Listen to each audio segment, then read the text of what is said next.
अस्सलामुअलैकुम। आप देख रहे हैं टीएन न्यूज़। ब्रेकिंग न्यूज़ आपको दे रहे हैं। इस वक्त दाबेची पंपिंग स्टेशन में बिजली का ब्रेकडाउन हुआ है, जिस सबब कराची को पानी सप्लाई करने वाली 72 इंच की कतर लाइन 5 नंबर जो लाइन है वो धमाके से फट गई है।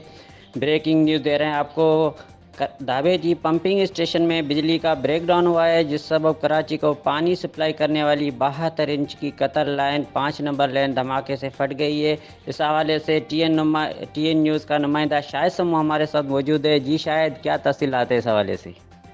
जी बिल्कुल, आपको बताते चलें कि धाबेजी पंप हाउस की Qatar line number 5 72 inch line जो कि बिजली के ब्रेकडाउन की वजह से धमाके से फट गई है। कराची के मुख्तलिफ इलाकों को पानी की सप्लाई बंद है।